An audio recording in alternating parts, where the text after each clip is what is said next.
Hey, what's up guys? Mikey here. I love creativity, genuineness, authenticity, and anything and everything related to that. Which is why I'm retiring right now. I feel disgusted to live in a world where everything is just lazy, artificial, and synthetic. It makes me feel disgraced as a human being. So I'm retiring right now. This. Selling Out is the episode where Mr. Krabs sells the Krusty Krab and retires, and the Krusty Krab is left under new management, which leads to a very un-Krusty Krab-like Krusty Krab.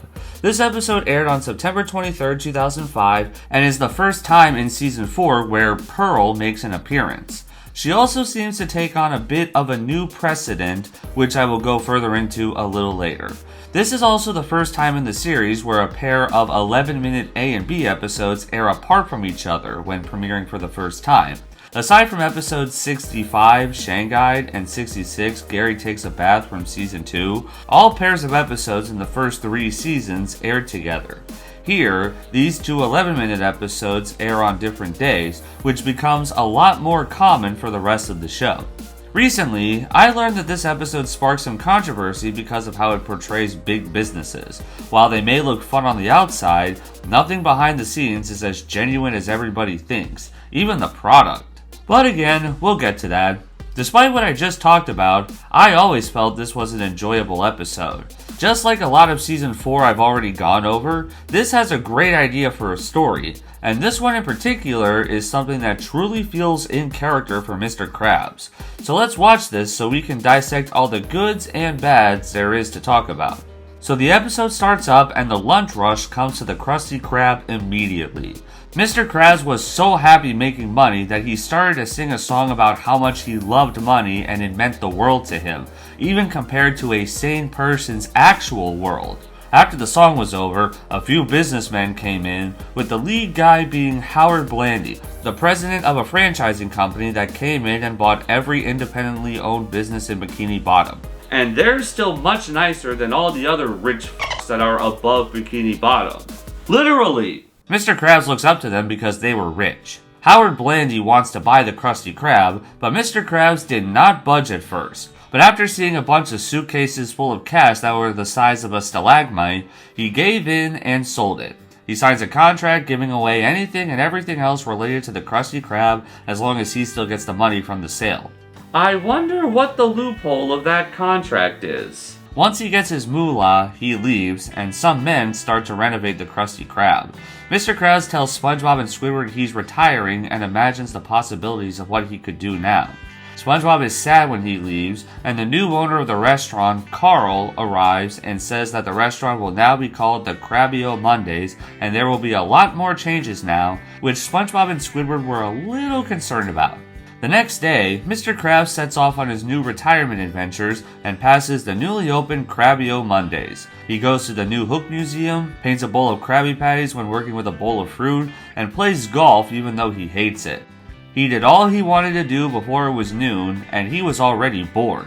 That was all he wanted to do? And we didn't even see him learn to ride his new old bike from 30 years ago. Pearl was talking on the phone, and she was not pleased to see Mr. Krabs, to say the least. When he wanted to spend time with her, she kicked him out and told him to just find something to do. Eesh, that's awfully harsh. Even I didn't do that to my parents when I was a teenager. Mr. Krabs played with a metal detector, and he ended up at the Krabby-O Mondays, who were looking to hire. We then see the first real look at the inside of the Krabby-O Mondays, and Squidward is still his usual jaded, indifferent self. Carl tells Squidward he needs to be more cheerful, and out of fear of talking to human resources, he agrees. Mr. Krabs was the new busboy, and SpongeBob was overjoyed to see him back. Since he wasn't in charge now, SpongeBob and Squidward called him Eugene.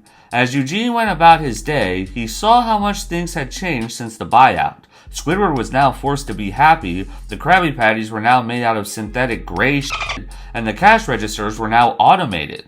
Huh. My local McDonald's has kiosks, but no automated cash registers. So I don't know what's worse. Eugene was appalled by this, but Carl didn't care. So Eugene took the gray shit and showed the customers the Krabby Patties were made out of that, which scared them away. He then took the automated register and shoved it in the synthetic patty machine. Blandy came back, and Eugene confronts him about what's become of the Krusty Krab. Then the synthetic gray is backed up, and the machine explodes, which destroys the Krabby Mondays. Mr. Krabs buys the restaurant back, and the businessmen tear up the contract. Aw, I wanted to find out what the loophole of that contract was. Mr. Krabs was happy to have the Krusty Krab back, despite the fact he ended up making things worse than they were, but it was worth it. And he had the love of his employees back, before saying not really and telling them to get back to work, but he had his true money back, and the episode ends. He got back their love? Not they got back his love? Well, he can love them as much as he wants, but he really needs to earn their love. So that was Selling Out, and that is quite a good episode if I do say so myself. Let's talk about the characters first. I think all the characters here are very strong and in character for the most part. SpongeBob was upset when his favorite boss was retiring, but not comically sad that he'd be crying a flood of tears, and then happy to see Mr. Krabs return to work. Both are snappy and they don't last too long and the story keeps flowing. Squidward is pretty good. I love how enthusiastic he is when he sings happy birthday to the kid. Happy birthday. Happy. And how he tries to tell Mr. Krabs when he's forced to be happy. Mr. Krabs does love his money, but it actually takes a lot more money before he truly cracks and actually sells the Krusty Krab. Unlike episode 109, Born Again Krabs from season 3, where he instantly sells SpongeBob to the Flying Dutchman for 62 cents. I like when he actually wants to do something with Pearl and doesn't even take money into consideration, showing that true fatherly side of him that doesn't come out much. I also love this line from him. What have you done with the real Squidward? Which shows that despite how much of a sourpuss Squidward can be, he does value the fact that Squidward at least keeps it real and doesn't put on a show. And when he sees what's become of the restaurant, he won't have it. Everything was fake and felt soulless. The synthetic patties, automated register, untrue characterization, it ruined what made the Krusty Krab so great in the first place. And something like that defeats the purpose of a restaurant in his eyes. He may be driven by money and greed, but he still knows what makes that money in the first place. Good products are made by hand and with love and care, not automation. And something like that can go much further than how big a corporation can be. He'd rather keep that authentic process than get with the times and make everything seem fake and wrong. He may treat his employees like dog shit at times, but he knows that good products and an authentic environment makes a good title. And he does have a good arc too. Looking up to somebody just because they're rich is not great, because somebody who's rich doesn't value the same things that we human beings do, especially the ones that work for a living. I'm Squidward, and I have to work for a living. As for Pearl, I feel like here, a new precedent starts. In the later seasons, she becomes more than just a jaded teenager. She feels like someone who just shuts down anybody who's not an actual close friend of hers. So a jaded teenager? Well, specifically, she becomes a lot more, for lack of a better word, enticed, which makes her much ruder towards SpongeBob and Mr. Krabs. Her role here isn't large, but even I never told my parents to leave the house just for wanting to spend time with their kids. I definitely wanted to see friends more than family, but that's because even then, I feel like I rarely got to see friends at all outside of school. This isn't her meanest, but there will be worse examples as time goes on. And even if it's probably because Mr. Krabs pays more attention to money than Pearl, but I don't know, I can't tell if they really go that far yet. But in my opinion, this is Pearl's worst role in the show at this point. She's not insufferable by a long shot, but even I was surprised by her actions here when I saw this as a kid. I like that the Krabby Mondays was more than just a simple fast food joint. It's neat that it became a sports bar, which is a lot more interesting than just a simple paint job for the old Krusty Krab. The song itself is pretty fun. It's not the best, but it's cool to see Mr. Krabs sing in this one, something we don't really get too often in the show. I like the ending where Mr. Krabs is happy for things to be back to normal, as well as the sequence of when the Krabby Mondays gets destroyed from the synthetic gray patty shit. And of course, this line is funny. Wait a minute. I hate golf. And now let's move on to the true controversy. The way this episode portrays big businesses. Looking so cool to the layman, but behind the scenes, people are forced to look happy, and with how much technology has advanced for the worst, nothing feels produced the same way as it used to, and it just doesn't feel the same. And yeah, that's how a lot of it feels at times. But to that I say, why should this be a bad thing? This episode teaches how modernization and putting the money towards the wrong places is bad. And that's all these big corporations do these days. If anything, this is another episode where the controversy is totally unwarranted in my opinion. The corporations should be taking notice of how episodes like this makes them look, and change their ways so people can trust them. Oh right, I forgot about this. Well, if something like this won't make corporations change their ways, then nothing will. This episode was ahead of its time in the wrong way. But that says nothing about the quality of the episode, and everything about corporations doing the wrong things. So again, I'd say the controversy around this one is unnecessary. I like when kids shows like this tap into these kinds of mature themes. It also teaches people to be safe out there when coming face to face with a giant corporation. And I think this one does it well. Season 4 so far has had several great story ideas, and this is one of the best ones in my opinion. The story alone carries this episode, and there are so many good sequences like the song, the restaurant getting destroyed, and Mr. Krabs' retirement journey. Sure, there's not much to that, but it's meant to be boring to show he made the wrong decision. In addition to not every business decision being the right one, the slow retirement scene shows that even with all the money Mr. Krabs had, he still felt empty inside, because he didn't have his true favorite thing ever, the restaurant and the life he built from that. A lot of deep themes this episode taps into, and some very good morals it teaches. Why is this episode controversial again? Selling Out is a really solid episode. It's got a good story, and it does tap into some slightly deeper themes than you might expect to see from a kid's show, at least in comparison to something like Blue's Clues, but still. If people are mad at this episode because of how it portrays big corporations, that's more so the corporation's fault for being that way in the first place. If the corporations are mad, again, that's on them. And if they refuse to change for the better even after this, then they're just a bad corporation. This episode is not the offensive one and doesn't deserve that kind of hate. And after going through all of that, I think I may come out of retirement. Sure, I may be in a world with no creativity and all artificialness, but I can at least take a stand against that and try to bring some creativity back into the world. So, what's next to talk about?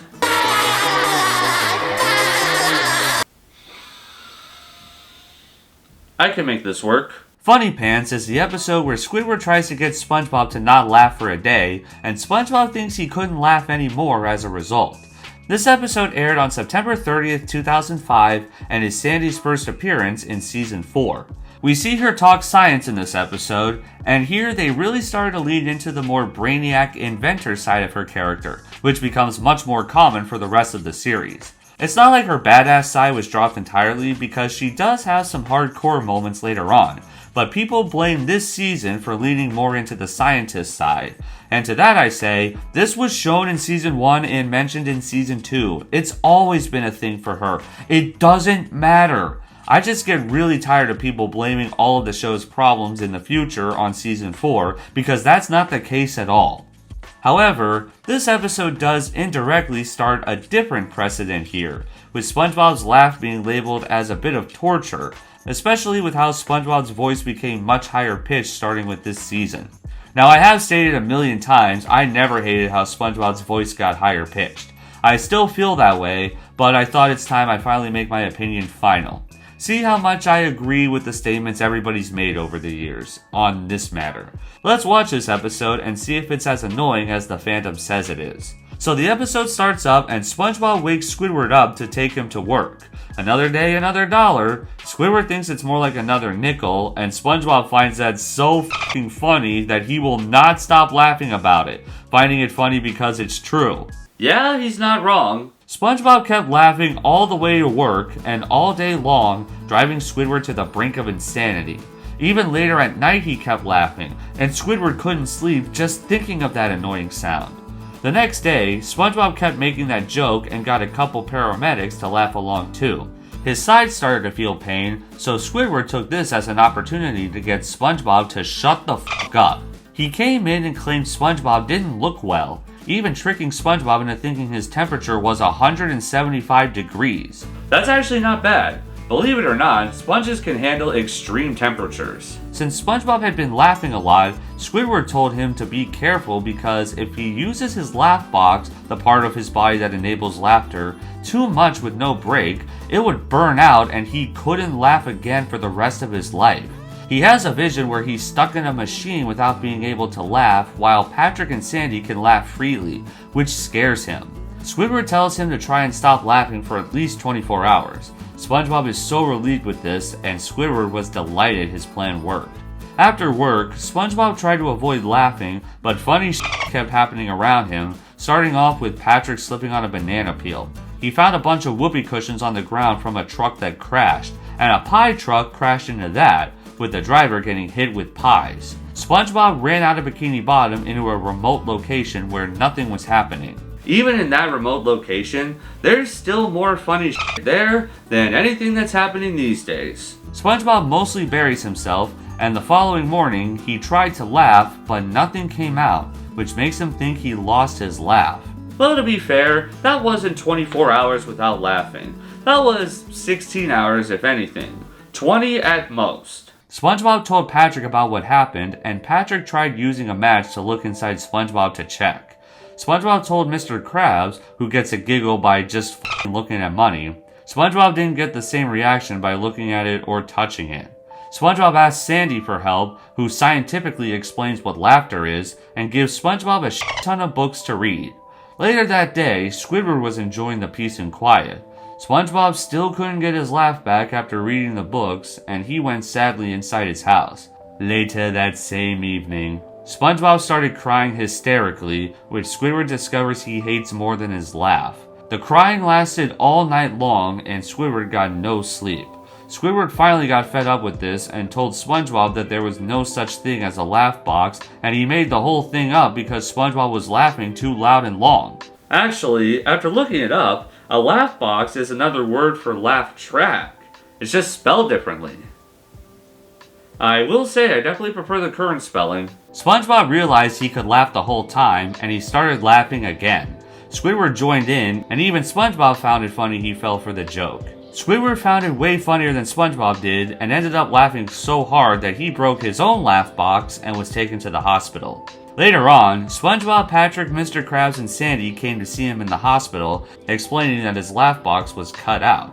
But luckily, SpongeBob gave part of his laugh box to Squidward like a kidney, and Squidward started laughing like SpongeBob. Squidward went crazy and ran out of the hospital room, which SpongeBob found funny, and the episode ends. So that was Funny Pants, and really quick fun fact about me. The first time I saw this episode, I actually missed the title card. I just saw it started with the opening credits. My grandma was in the room, and I asked her if she caught the title, but she did not. So it took a few more days before I finally learned the episode title. Now let's talk about the big elephant in the room. SpongeBob's laughter is definitely annoying in this episode. I won't argue with people who don't like it. It goes on for much longer than it needs to and gets grating rather quickly in this episode compared to most. I get that Squidward needs to be annoyed by the laughter for the rest of the plot to happen, but he gets annoyed just hearing the laughter for 1 second. I do agree Squidward's joke is funny, but I also agree it's not that funny. In my opinion, the low point is definitely the part where it goes on for this long and has this visual. There's even a squeaking sound like a squeaky toy if you listen closely. It goes on for even longer than the taunting laughter in episode 74, I'm With Stupid from season 2.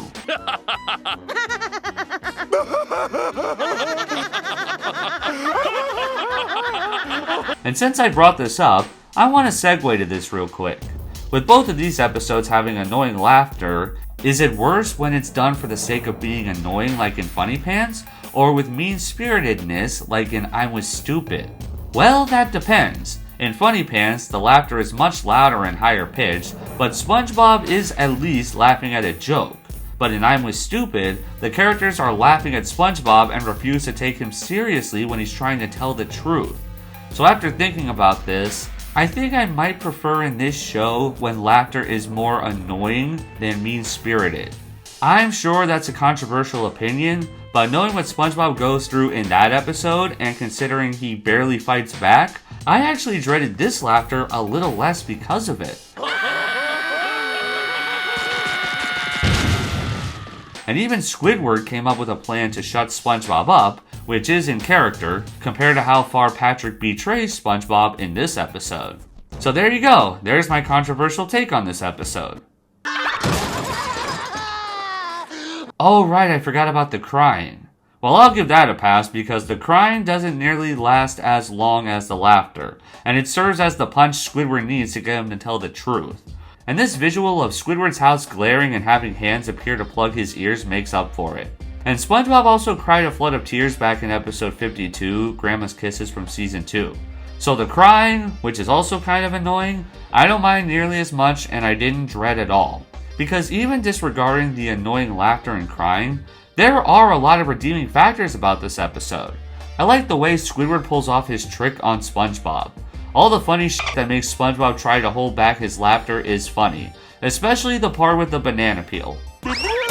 I love the gag when Patrick lights a match inside SpongeBob. I like when SpongeBob can laugh at himself for falling for Squidward's trick before Squidward reveals how much he fell for the trick.